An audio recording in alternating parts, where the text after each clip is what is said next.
Now the news headline, how this condition comes to be.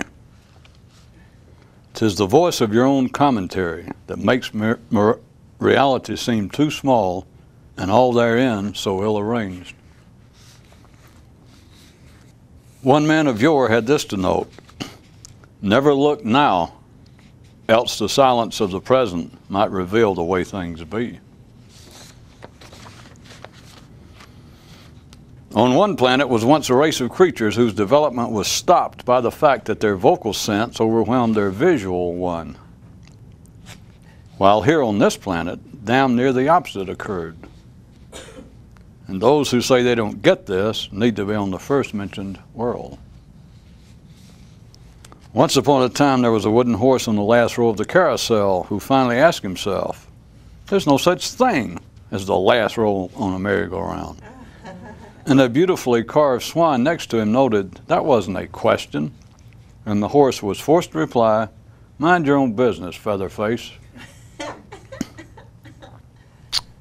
But just think about it. Creatures whose vocal sense overwhelmed their visual one. I feel sure that it means something.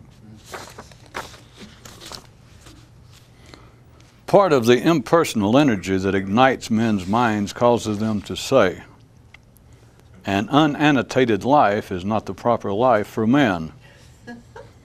This idea, whose sole support is self-referential and whose purpose is inarguably and obviously no less than self-serving, this idea nonetheless is such a fundamental part of the structure of thought that to even question it is beyond routine mental capacity. Thus does something as basic and constant as his heartbeat operate in man, standing alone, outside his normal range of inquiry, doing what it does, and without challenge, defining the scope of its own operations. A job many a ne'er-do-weller would kill for.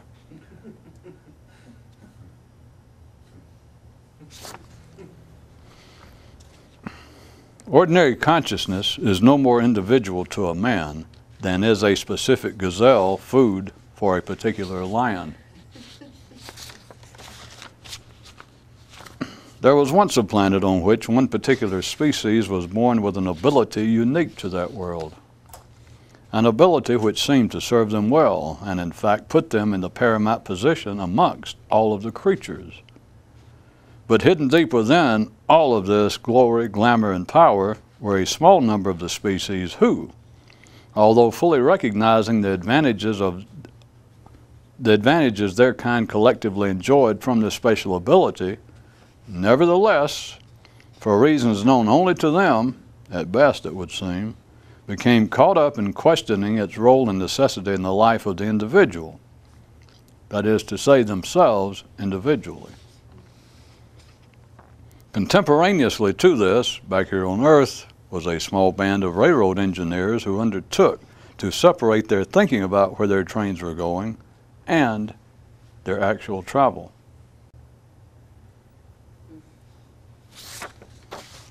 Since the thoughts passing through him continually and forcibly seemed to be operating on the basis of, try these on for size, one man retaliated by declaring that he was no size. Your coffin can't be built if your height's unknown, and you can't be shot till your preference in bullets is ascertained. You can't stave off death, but stupidity by distraction can be held at bay if you'll simply disappear. In that universe, just on the other side of this one, men have to expend effort to stay asleep, captive, and in the dark. What's that? What's that, you ask? What is the difference between that and how things are here? I can hardly believe you spoke such words. Out of here. Out, spam dot.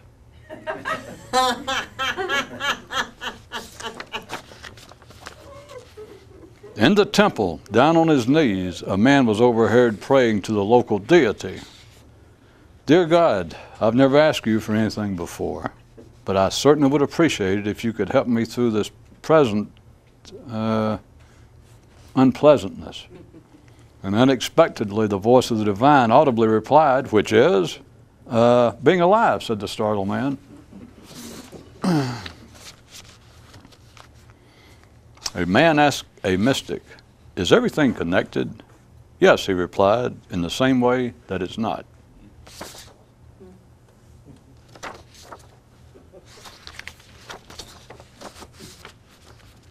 Headline, Thought, Time, and Reality, the outcome of the mix. Impure makes the mind of the present.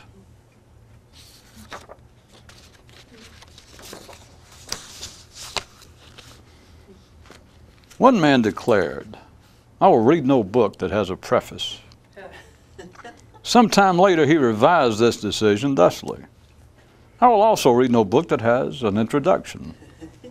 And subsequent to that, he concluded, I will furthermore read no book that has a publication date. And years past that, his position became, I will read no book that lists an author. And shortly after making that declaration, a nearby book retorted, well, why don't you just give up reading books altogether? I was getting to that, he said. And a woman, tidying up the library in which all of this occurred, said to herself, I do so enjoy these little scenes wherein the annotations taking place within a man's mind are camouflaged as something else. At which point the thing so camouflaged spoke out. How dare you be so presumptuous as to speak on our behalf? And she replied, but I never expected that you would speak and reveal yourselves. And they said, well, we certainly didn't intend to, but after you said what you said, well, and as their voice trailed off back into silence, she continued on again with her cleaning and a tidying. The man who knows what's going on may be the one who never comments on what's going on. Suggestion. If you've been swimming a long time in the Pacific and can't get out, perhaps you're not really in the Pacific. And don't overlook the fact that a suggestion to a dead man is just as good as it is to a live one. Oh my God, the waves of irrationality to continue to overwhelm me, and I believe that last idea will finally do me in. Oh my God, help me, I'm drowning. Good, finally we're making some progress.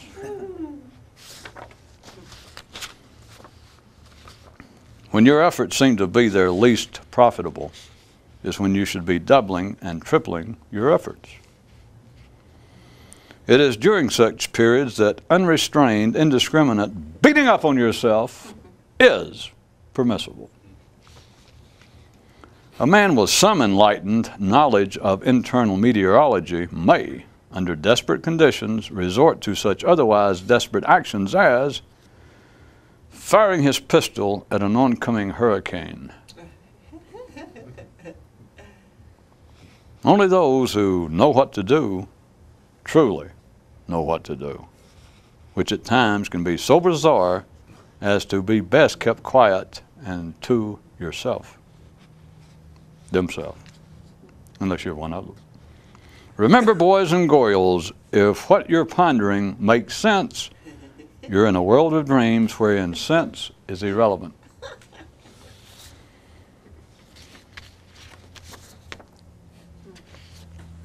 A man asked himself, am I intelligent? Then thought, compared to who? And further pondered, the only way to measure intelligence is compared to all other men who know nothing conclusive themselves. Thus the question remains, am I intelligent? Or better put, is anyone intelligent? No, wait, better put than that.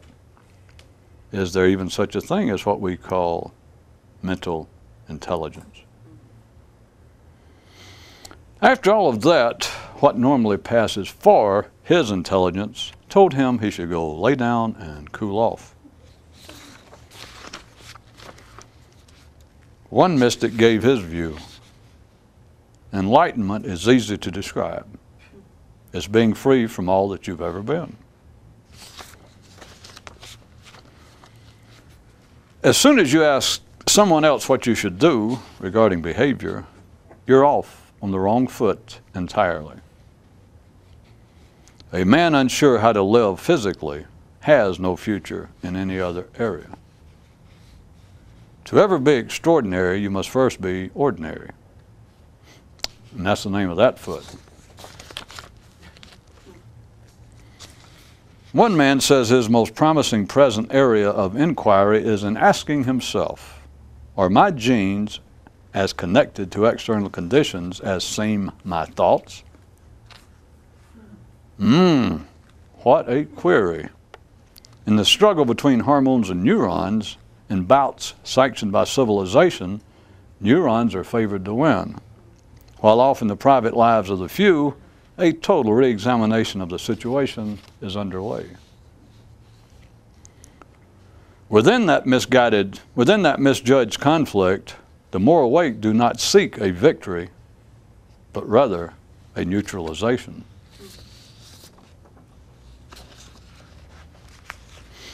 There are 3 levels regarding enlightenment. The first level is when you want it, but aren't sure what it is, which leads to frustration. The second level is when you've had some taste of enlightenment, but can't hold on to it, which produces double frustration. And then the third level of enlightenment, which is post-apocalyptic, and can only occur after you are completely destroyed and silent.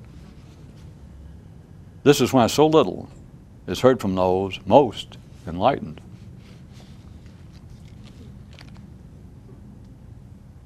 A traveling salesman once asked a mystic, why do you so often use the words little and seldom, when what you obviously mean is none and never? And the mystic, being the enlightened dude he was, said nothing.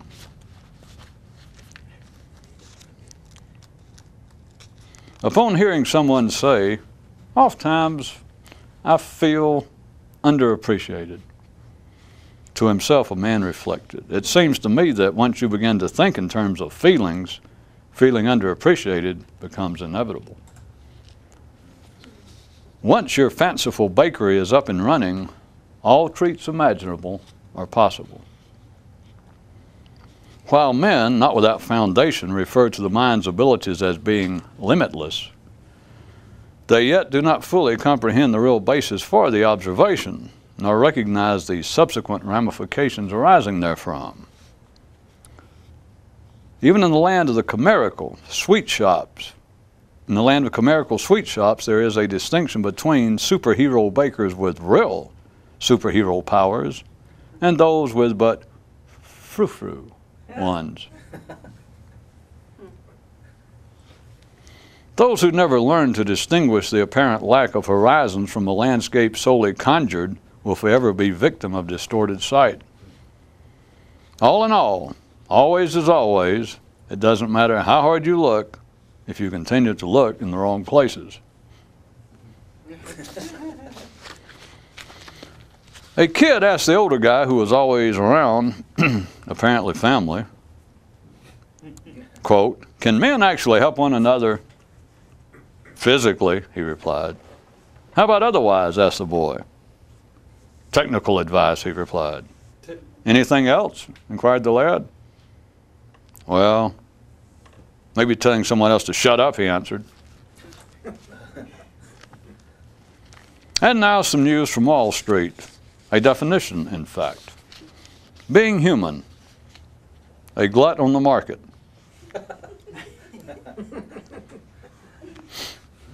A woman asked the doctor, when people say that they don't get it, are they telling the truth? Yes, he replied. Well, how about when they say that they do get it? Then too, he replied. Huh, she explained. Well, huh.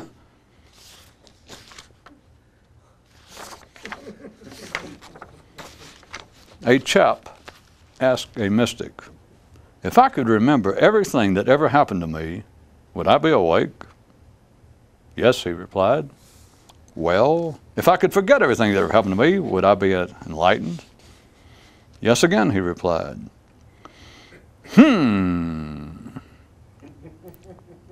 Hummed the fellow.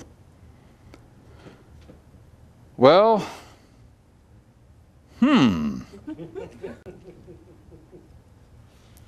And the headline to that story was, it's all a matter of, well, you know. A man asked himself, what's the difference between trying and talking about trying? None. Not as long as you remain me, some part of him replied. And now a word on defectiveness. We're all defective if you think you're defective, which is easy to explain in that all thought is defective. And knowing that, what the hell else can you ever expect again? Huh? Huh? Huh? Huh? Sometime after a man has experienced some enlightenment, he seems to be faced with this situation. Recognizing now correctly the nature of his castle and the waters threatening to swamp it, he either must continually struggle to keep the waters at bay, or else have their past temporary recession become permanent, a condition known as more than just some enlightenment. Thank you. A man asked a mystic, how can a man do things that are not possible for a man to do? And got replied, by rejecting the normal acceptance of being a mere man. And after a short silence, the man exclaimed with revelatory zeal, aha!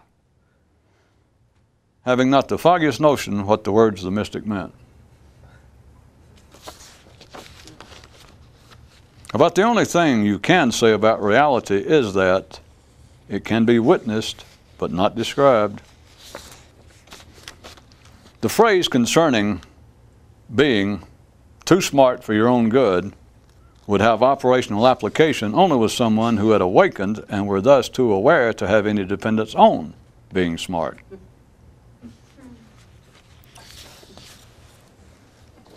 After hearing such terms as timing is everything, fidelity is everything, and knowledge is everything, a man mused, in the world of the mind, anything can be everything.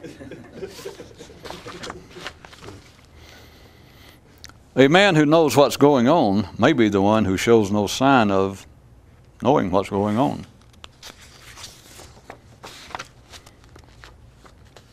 If thought is a private virus, then talk is its public manifestation.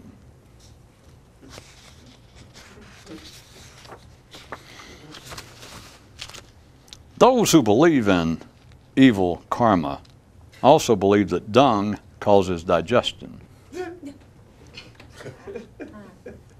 How come you reckon it is that men can see, but generally backwards?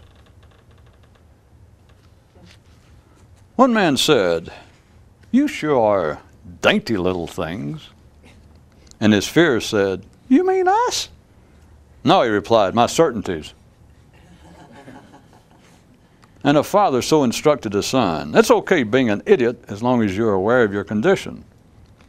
And a passenger asked a conductor, "Does anyone know where this train's actually going?" And he replied, "Not only know, but most here aren't even aware that they're on board," which I guess about settles that question. The man who knows what's going on may be the one who appears to have no interest in what's going on. And now from our private field guide and spotter's handbook, how to identify a special person. They're an idiot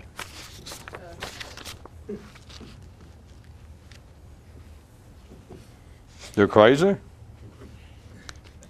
I think we got special people in the audience.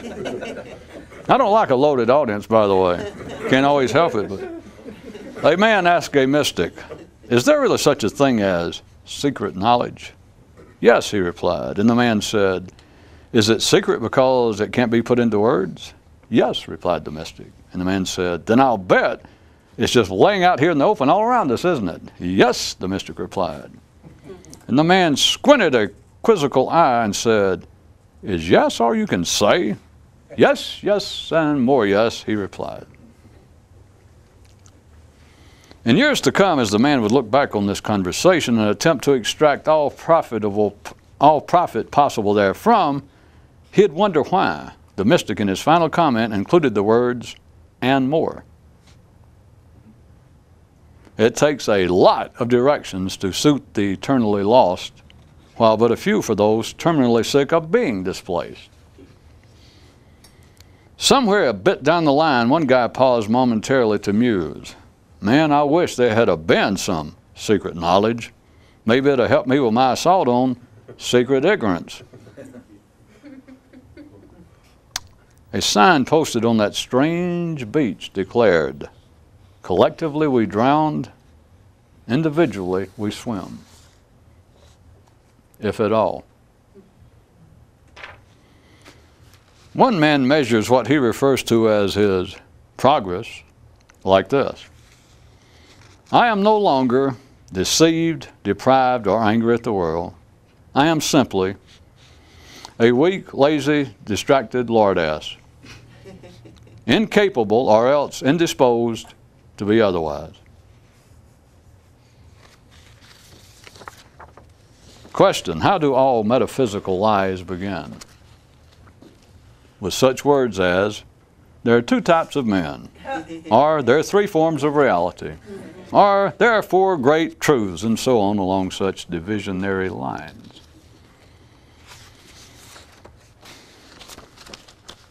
Definition, I guess. Shortcut to madness. One cow instructing other cows.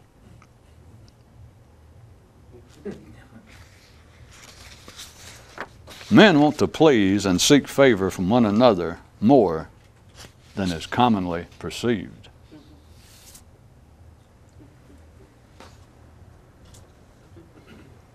A girl asked a mystic, "Do the enlightened have nightmares?" "Yes," he replied. "Then how do they differ from ordinary men? What do they think of the nightmares?" she asked. "That is how they differ," he replied. "When they have nightmares, they think, 'There went a nightmare,' and that's the end of it." After laughing at the title of a book, Modern Psychiatry, a man asked himself which part he was laughing at.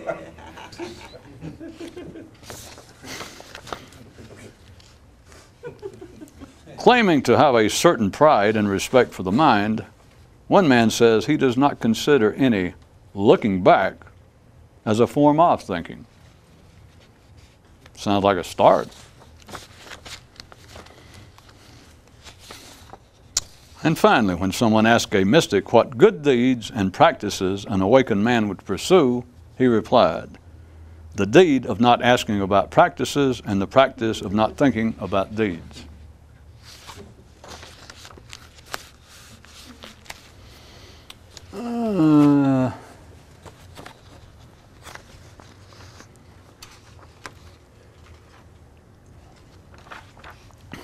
After the verbal grief that I have given thought and the workings of the mind, some of the news items tonight, I don't know how it works, but some of the things that have happened, even in the last 24 hours, according to the news, gives me some pause to suggest that you might even reconsider said verbal assaults on thought. In that there were 3 or 4, assuming they did not slip your astute attention, having to do with the commentaries, the running annotations that men ordinarily make about their lives. Because if we wanted to give thought a rest, which who cares, but the point is, if you give yourself a rest, from pursuing the same aim, shooting the same blanks, which is all you can shoot anyway, but at least if you can change hands and fire with another hand, pull out another imaginary pistol, it has potential benefit. So rather than just think about it as being thought, rather than talk about it as being thought, you might notice this, it's obvious. But if we assume that just the mechanical runnings, the flow that's going through a man's head, is the probably most valid and simplest direct description, probably, since we're videoing, I'll say all this like it's speculation and we're just talking, is probably the one describable thing going on in a man's life that prohibits any change in consciousness, that prohibits any new understanding. And that's assuming that you, anyone hearing this, at least has gotten to the point that you understand so-called knowledge will not lead to anything other than just additional questions, that will not produce any understanding of what life is about. The only thing that resembles understanding in the world of thought is an understanding of thought. That is, that 2 and 2 is 4. And later, as things progress, someone realizes that on that basis that 4 and 4 is 8. And if you live long enough and science continues to march on, someone will propose or even state as fact that 8 and 8 is 16. So if you have gone from the first example and lived long enough to get to the third one, if you consider that progress, then you should go ahead and change channels. That is the only thing that the world of the mind, the world of thought, can claim as to be a benefit, or as to watch a carousel go around. In the case, to give it a little more credit, the carousel is actually apparently on a spiral axis, so that it goes around and it may appear to have gone up a notch to you, to some group of people. But all it does is repeat itself. All it can do is engage in self-reference. The only way that the thought can prove anything is to prove that I thought it. And that's the end of that. Unless you want to, your childhood was too short and you do want to get back to playing when I point out that thought can only prove one thing, and that is, I thought it. Somebody says, no, you didn't. Yeah, I did. No, you didn't. That's not it. Yes, it is. No, it's not. Yes, it is. Of course, mathematicians and scientists and other reasonable people have found ways to camouflage such obviously childish dialogues to make it sound a bit more, shall we say whatever you want to. At any rate, we could drop the idea of thought being in any way a hindrance if, in any way you could think, if whatever the operations of the brain, anything you want to call it, if they would continue to operate, they would obviously present, or if you look at it, no problem whatsoever, assuming they are an impediment, that they are a redundant, albeit at times entertaining, trip to nowhere, if your intent is to understand truly to see what's going on in life, and to learn how to make gestures like that. That makes up for a lot. I mean, if you don't know what you're doing, if you can just, in a way that looks, you go, well, there's a lot of things in life that people don't understand. Well, I try to give out these free hints. Of course, some of the older ones, most of you know. If you don't know what's going on, you go, very interesting. I'll get back with you on that. But don't ever say that to yourself and mean it. If you, rather than look at it as thought being the problem, it would not be even a potential problem of any kind if the operations of the brain would continue, the operations of the mind, and you could delete its talk. If the mind could go ahead and think, if consciousness stayed just as it is, and you could suppress or even ignore, but if you could stop its running annotation, in the full sense of the word, it continuing to make comments on what's going on. I guess the two words are synonymous, of commentary and annotation, but there's a continual running annotation that everyone's mind appears to be making on the external world, on life itself.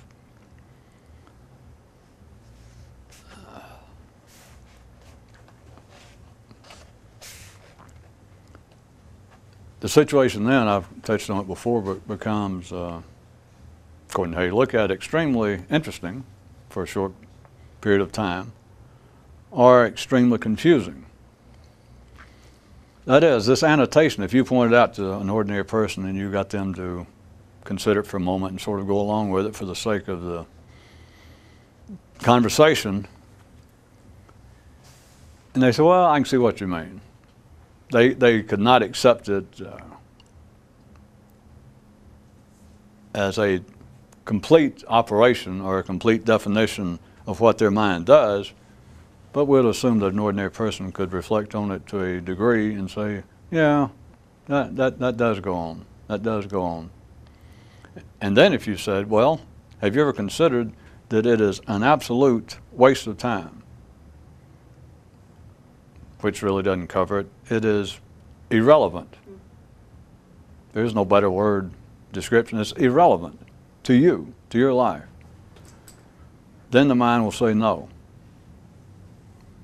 Again, if a man is ordinary and was really giving it some attention, as always, a good ordinary man will give himself some breathing room, and he might admit this, he might agree that to some extent what you say probably has possible validity. And if I said, no, all of the annotations, all of your running commentary is irrelevant to your life. Forget this irrelevant for anything else. To your life, it might as well be unconnected. It might as well be occurring not in your head, but maybe in a box that's laying down here. Maybe this little box follows you around. It might as well be occurring on the other side of the world. It might as well be occurring in a tree, in the brain of a dog, a sparrow. That it really has no connection to you. They then cannot see it.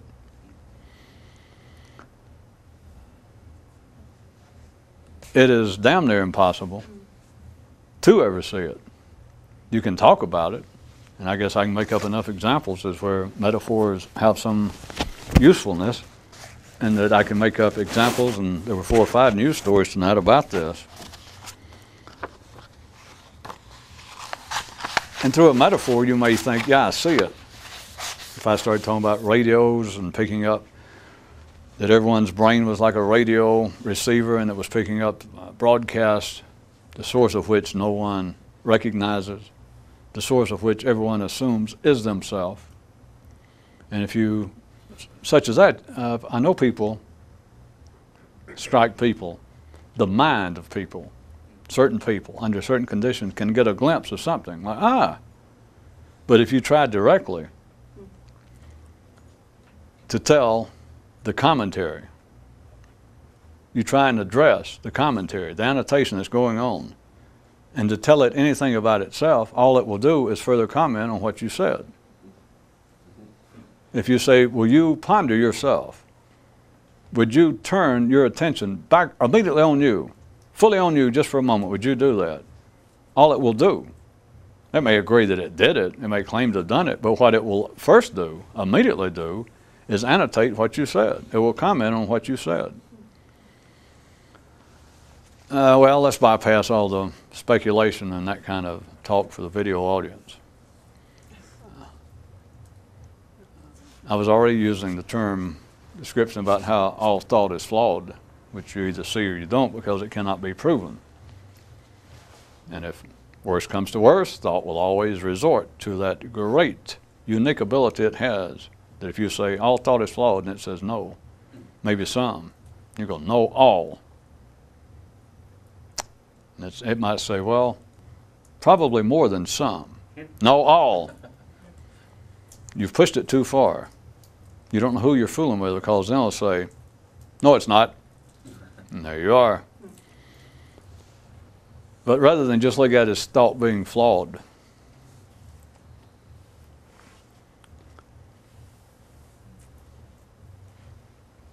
all commentary on life is not only useless, but it distorts whatever it is that you're experiencing. That there is no such thing as a useful commentary, an annotation. There's no such thing as a meaningful one. There is no annotation that you can make of life footnote, your own private, sitting there watching me now, and your thoughts, talking back, responding to it, adding something to it. That's what I mean, you understand, by the annotation. It's like running footnotes, that you're looking at life as being a page you're reading. We carry the allegory further, and what you're doing, you have the ability to do it. You're looking at the page as though you're reading a page, but you are simultaneously, as you're scanning each line, you're reading it, down at the bottom, in footnotes, you're annotating the whole thing, continually. You cannot tell. You can't prove. All I can do is say it, and all you can do is see it. That the annotations are not only meaningless, useless, have no connection to the way you live, but taking a step further, if you're attempting to see what's going on, then with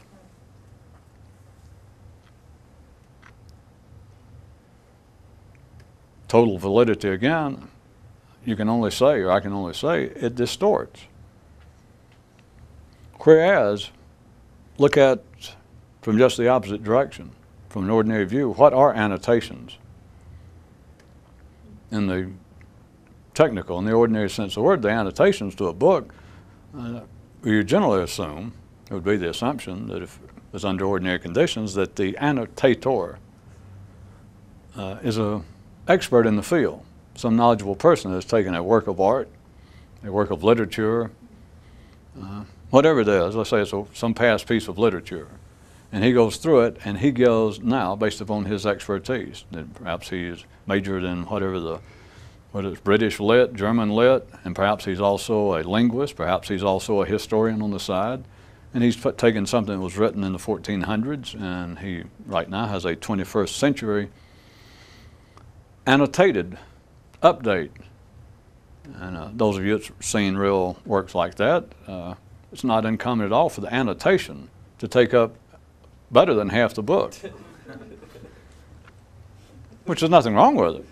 I'm not attacking that, but you know that's very common, or you should know that it may receive great lip service in review, but it's the kind of thing that's normally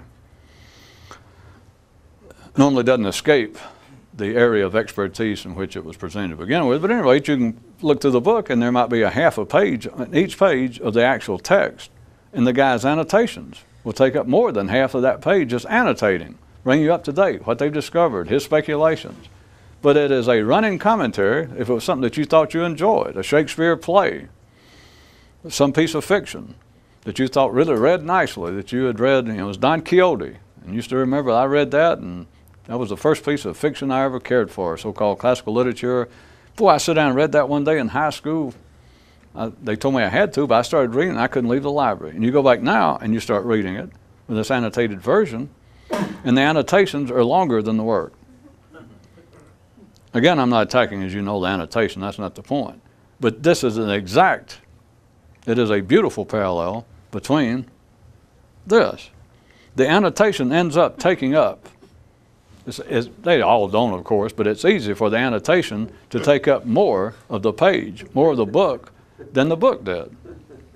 And if you think that that does not track beautifully in your life, then you're living a life that needs to be annotated professionally. Well, from a mystical view. You're leading a life with a book and most of the pages have been glued together and you're not aware of it. Or a book that was seriously overdue at the library before you were born. Which some of you might strike you that, hey, that explains a lot. No wonder I can't get anywhere. I was born already overdue. All mystics are. So anyone who wants to know what's going on, your book was overdue when you were born. Or put another way, it was outdated. But at any rate, the annotations, you know this from the ordinary view, and your mind would say, your thoughts would say, if you said the annotations in toto are not only at least, at best, meaningless and irrelevant, but are at worst, if you're attempting to see life in a new way, they are detrimental. But they are at least, of course we shouldn't even worry about it at least, because the least of our problems, the least of the problems of man are the least of a mystic's problems, so we shouldn't worry about the least view. But just to show you that I knew what I was talking about. Say that again. Hold it.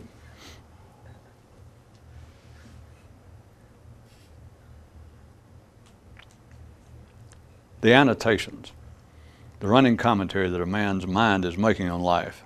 You know that ordinary minds, after I got through the little conversation byplay that I invented that they might admit to begin with, well, some of it may be, and I said, no, all of it. That's where they draw the line, because the mind cannot see. No ordinary person, not your ordinary mind, can look directly into it and think about this in some way and figure it out, or keep thinking about it and see it. Thinking about it will not take you there. But it cannot. It cannot conceive. I can argue it, if I must right quick, the other position, to point out, well, listen, the thinking I do at life, it is a constant analyzation. I'm speaking now for an ordinary mind. The minds of all ordinary, the minds of man, the collective minds of man, the thought. After they heard me say that the annotations, the running commentary, are a detriment if you want to see what's going on, if you want to understand life, if you actually want to be intelligent, if you want to look at life and see what's going on, that is the detriment. That's it. The collective mind of man says that can't be true. It would say, after it's agreed that maybe some of it is, daydreams. That's what they always fall back on. Well, see, if I just ponder off and I'm tired, or the sun's coming through the window and maybe I just, sometimes like that, maybe it's useless. And I say, no, it's all useless. Then the mind says, well, this commentary that I'm calling, this running annotation, I'm speaking now for the minds of collective man, says this is an integral part, an irreplaceable part of being human, of being conscious, because what I'm doing, other than maybe minor examples I admitted to, but the rest of the time what I am doing is having my own personal running analyzation. I am weighing, I am judging what's going on, I'm considering. Even while I'm in the midst of hearing someone talk, they could say to me, they say, while I was listening to you talk, I was smiling and nodding, I was trying to listen, but even as you spoke, I began to realize some of the flaws, some of the errors in your logic. So the mind's view is, did I not do this, I would run totally amok. I could be bedazzled, distracted, I could have not just wool, I could have heavy-duty tweed suits pulled over my eyes, not just bolts of wool. I could have whole Australian sheep farms pulled over my eyes. I would be a fool. I would be an intellectual lackey did I not continually analyze and think about what was going on. All right, I did it for it. Now, once you have any idea what's going on, that's the foolish position. That is, you could say that that's the starting line of understanding anything in life, is to realize that your running annotations serve no purpose.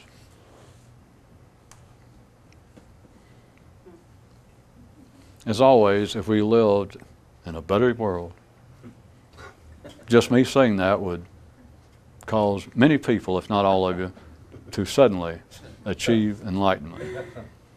So you think, the annotations not only serve no purpose, they keep you where you are. Again, pointing out that there is nothing that causes anything else. Being alive causes everything. The rest of this is just interim bullshit. But rather than, what I was trying to do is give you some new way to look at it. Rather than arguing with thoughts, rather than trying to stop thoughts, which is always fire at any oncoming internal meteorological condition, which there was a purpose to that news item about the man, any man with some special understanding of internal meteorology.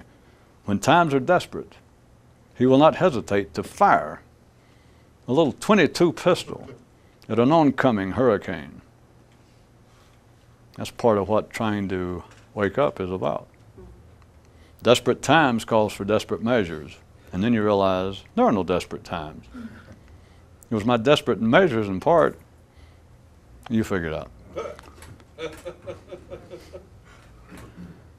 I was trying to give you a new sort of way to look at it, or a new weapon that you could fire at it on your own, rather than worrying about thought itself. If you could stop, if you will separate, let thought, just consider it this way. If you can find somewhere to get a grip on this and use it, use it. That rather than you're trying to do something with a thought, that it's distorted views and how it's repetitious, whatever particular negative stones you can hurl at it yourself, rather than that, is just consider it from this way for a while, or whenever you can think of it, that rather I'm not going to deal with the operations of the brain itself, the cortical, the so-called conscious mind of man. I will not deal with that. All I'm going to do is this. I am going to ignore or stop the commentary. I just will not listen to it talk. Or if you can find a way to get your finger in there, I'll just get it to hush. You know, go ahead and do whatever you want to, but quit giving me this annotation. Quit. I will no longer listen to the running commentary. Now look at it, that was the news item that said that there was a race of creatures on the planet one time whose development was stopped when their vocal sense overwhelmed their visual one. I got to admit that that is a fairly sketchy metaphor, but hey, we live in sketchy times. Does it make any more sense now? That their internal running commentary began to override their visual. That is, their direct experience of life got interfered with by them listening to themselves talk. Then it said, whereas back here on this planet, just the opposite occurred. That's the way man progressed, collectively. Not that it caused it, but again, my bullshit anthropological history. It gives you something, if you know what I'm pointing toward, it gives you a new way to try to get a handle on something or to deal with it, is just listen to yourself. That can be useful for a few hours or a few days. You'll know when it's through, but just start listening just on the basis of course, I know you'll all say, well, I know what's going on, but now rather than you picturing it as thought, that you're looking at thought or considering thought or trying to do something with thought, forget all that for the time being. And just take this up. I know that you say that you know what's going on, but trust me. Just take it as a new position that it's like getting a new CD of Schubert's string quartets. And you can say, well, I've heard them all before. I know what they are. Put this one on. It's somebody you never heard of. It's the Milwaukee Police Association Pro-Schubert Society. You've never heard them play. Go in, sit down, and put it on. Well, I know what it sounds like. Well, I know you do. I can whistle it. But go listen to this one. It's that kind of thing that I know you'll say, well, I know it's going on all the time. It's yak, yak, yak, yak. But pretend. Picture it as though that you're going to now take a nice seat. You're going to take a time out rather than however you figure that you're engaged in some kind of conflict, tug of war, would-be battle with thought, like, oh, you know, before I'll get you yet, is it just sit down, even though you say you know what's going on, and just sit down as though with brand new ears and listen to the commentary. Listen to it. That's the only thing, you just listen to it. You understand? No judgment, you're not a reviewer of the new CD. You're not to review it, but I assure you that if you take that position, you'll get something new out of it. Beyond you saying, yeah, I know what's going on. Yeah, I know what's going on. Yeah, I know you know what's going on. But it's just listen to it on the basis that it is a non-stop annotation. Literally. It's as though you're reading life, it's coming into you, but to carry that metaphor, that simile, but you are continually making annotations. It was that very shortly. I don't hate to ruin it, but it begs several questions immediately. It's always like, where the hell did I get off doing this? That one's easy to get over. It should be for you people, as you realize, wait a minute, I'm not doing it. But then the basis is, who is? What is? What's the purpose of this? And even though I'm sure that all of you will say, well, I knew that, if you'll sit and do this, you don't have to sit, but if you take that position that you're just like sitting and you're just going to begin to listen, and that's it. No other comment, no purpose involved other than I'm going to listen because I don't normally listen. It's like I know it's playing and I'm walking through the house and it's always on. Yeah, I know it's on. Nah, sit down. Sit down and just stop and listen. Because I assure you, I guarantee it, you will be, to varying degrees, surprised. Even though I'm telling you in advance, you will still experience surprise when you really see yourself that it seems to be talking about things going on. And yet, this is one of the things you just have to see. It's just like a door that opens. It seems to be in response to conditions. It seems to be commenting on conditions, and yet they might as well be unrelated. That the comments that you could be making now if you were watching me speak, or if I was, you're watching somebody, listening to somebody, and the comments you're saying in response to, the internal annotation you're making of what I'm saying or somebody else, you just have to, it's an experience. That you realize, even though you may be responding, that your annotation is directly connected to what I said, there is no connection. It is an absolute dream world. It's an imaginary connection. It just doesn't exist. And yet to the mind, that's ridiculous. You know damn well it does. I just said it did. I just said that the annotations, that if you're listening to somebody talk about the decline in attendance at professional baseball, and that you're making, as soon as you're listening to me, or whoever it was saying it, then you yourself are making annotations like you remember what you said with that last strike, and you predicted that. And then I say, well, it has no connection. Then the mind would say, what do you mean? What you just described. I was thinking about how I predicted and how upset I got the last time they went on strike. I just knew. I knew that they were in for future trouble. That's what I was thinking. That was my annotation. That was my commentary when you brought up the decline in the attendance of the professional baseball in America. And so the mind would say, I wouldn't have thought that. My commentary about that would not have occurred had you not talked about baseball. You don't get it. Does anybody hear me? Well, hearing won't help. Does anybody know that? Has anybody experienced that? Would you try to experience it later tonight, and you'll thank me. I'd prefer to have a ham sandwich if I eat sandwiches and ham, but mail me a thank you note on a sandwich, because it's a whole new experience. I assure you, all of you, and you can do it more than once. It has no connection, even though I just described it. That there you are constantly driving down the street, whatever you're doing, driving your car, and you're making a continual commentary. Some play on the radio, you're annotating that, you glance over the car just momentarily. Whatever the car is, the color of the car, the beat up condition of the car, how close it got to you, their radio's too loud, that store closed. You could say, well, my commentaries are totally in response to what's going on. You can't say they're not connected, you could say. If you're an ordinary person, you could say, to me, you could say, well, you can attack them and say that they're useless, or you can say all that crap whether I agree with it or not, but you can't say they're not connected because my annotations are all in response to that. You don't get it. There is no connection. Of course, those of you that might see it another way, there's no connection because of this. They are the same damn thing.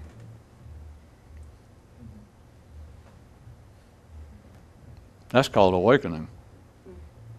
That your commentary to the external world has no connection to the external world because it's the same thing. It's not your commentary. Wake up.